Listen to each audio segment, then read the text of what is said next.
takeaway I can take from our conversation today is redefining obstacles as learning opportunities.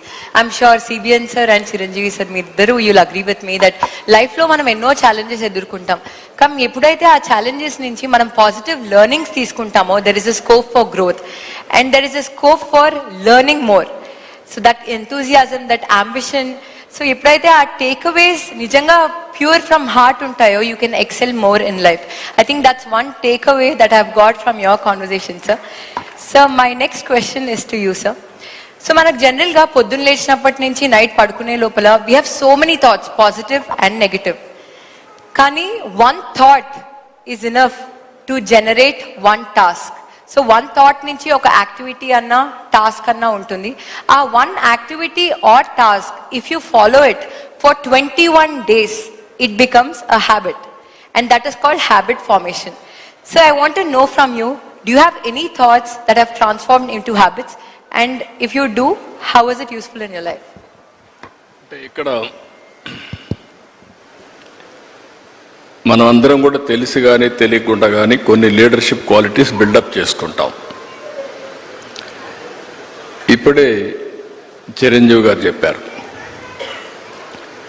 ఆయన లైఫ్లో ఒక ambition, అది ఒక సంకల్పం. ఆ సంకల్పమే నేను నటుడు కావాలి అనే సంకల్పం ఆయన మైండ్లో పడింది. అక్కడి నుంచి ఆయన జీవితంలో ఒక పాజిటివ్ మైండ్ సెట్ డెవలప్ చేసుకున్నాడు. ఎన్ని సవాళ్ళు వచ్చినా ఆయన గోల్ ఈ సెట్, ఆ గోల్ రీచ్ అయ్యే వరకు నిరంతరం పనిచేశాడు. ఒక మాటలో చెప్పాలంటే ఎన్టీ రామారావు గారు ఉన్నంత వరకు ఈయన ఒక స్థాయిలోకి వచ్చారు. ఎప్పుడైతే సినిమాలో నుంచి ఆయన రాజకీయాల్లోకి వచ్చారో ఈయన అక్కడి నుంచి ఆకాశం ఎత్తి ఎదిగే పరిస్థితికి వచ్చారు. అంటే దానికి కారణం ఏంటంటే ఒక మహానటుడు ఉన్నాడు, అప్పుడే నటుడుగా ఉన్నాడు. ఎన్టీ రామారావు గారు లేనప్పుడు చిరంజీవి గారి ఎవరి హీరోగా మహానటుడుగా తయారయ్యారంటే అది ఒక అవకాశం. ఇప్పుడు నేను కూడా ఉన్నాను. నేను రాజకీయ నాయకుడు కావాలనుకున్నాను. నేను యూనివర్సిటీ చదువుకుంటున్నాను. చదువుకున్నప్పుడు చాలా ఆలోచనలు వచ్చాయి, ఏం చేయాలి అనుకుని. చాలామంది నాకు సజెస్ట్ చేశారు, బాగా చదివితే ఐఏఎస్ అవుతామని. నేను అనుకున్నాను ఐఏఎస్ అయితే 10 మందిలో నేను ఒకడిని చెప్పి. మా వైస్ ఛాన్సలర్ పిలిచి లెక్చరర్ పోస్ట్ ఇస్తాను, జాయిన్ అవుతారా అన్నాడు. I said no. ఏంటి కారణం అన్నా, నేను ఎమ్మెల్యేగా పోటీ చేస్తున్నాను, ఎమ్మెల్యేగా అవుతాను, తర్వాత వచ్చి మిమ్మల్ని కలుస్తానన్నా. అంత నమ్మకం ఉందా అన్నాడు. తప్పకుండా గెలుస్తానని చెప్పి వెళ్ళాను. అంటే ఒక నమ్మకం, ఒక సంకల్పం. నేను ఎమ్మెల్యే అయ్యాను ఫస్ట్ టైం. నేను మంత్రి కావాలనుకున్నాను. మంత్రి కావాలనుకుంటే చెన్నారెడ్డి గారు మాకు ముఖ్యమంత్రి. అప్పుడు చెన్నారెడ్డి దగ్గర నాకు మంత్రి పదవి ఇవ్వమని మా వాళ్ళందరూ అడిగారు. నన్ను చూసి పైకి కిందికి చూశాడు. ఎందుకంటే చెన్నారెడ్డి గారు ఎప్పుడు కూడా చాలా స్ట్రాంగ్గా ఉండేవాడు. పైకి కిందికి చూసి, నిన్నటి వరకు యూనివర్సిటీలో ఉన్న స్టూడెంట్గా ఇప్పుడే గెలిచి వచ్చావు, అప్పుడే నువ్వు మంత్రి అయిపోవాలనుకుంటున్నావు, ఇది ఎక్కడ న్యాయం అని చెప్పి కొంచెం ఇచ్చేసాడు. నేను అన్నా, నాకు మెరిట్ ఉంటే ఇవ్వండి, నేను ఎంఏ చదువుకుందాను, పిహెచ్డి కూడా చేస్తూ వచ్చారు ఇక్కడికి, మెరిట్ ఉంటే ఇవ్వండి అని చెప్పేసి ఛాలెంజ్ చేసి వచ్చాను. 2 yearsలో మంత్రి అయ్యాను. ఎందుకు నేను ఇవన్నీ చెప్తుందంటే, ఒక స్టెప్ మనం వేస్తే ఇంకొక స్టెప్ కలిసి వస్తుంది. ఒక పాజిటివ్ థింకింగ్, ఛాలెంజెస్ తీసుకుంటా ముందుకు పోతే ఇంకోటి కలిసి వస్తుంది.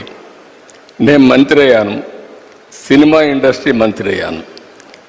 అప్పట్లో అంజయ్ గారికి పెద్ద క్యాబినెట్, మా జంబో క్యాబినెట్, 60 మందో 62 మంది క్యాబినెట్లో ఉన్నాం. అప్పుడు అన్ని పోర్ట్ఫోలియో రాసి నాకు ఒక పోర్ట్ఫోలియో రాశాడు. ఆ portfolio archives, archaeology, cinematography, film industry, libraries. దేనికి కూడా జిల్లాలో ఆఫీసర్లు ఉండరు.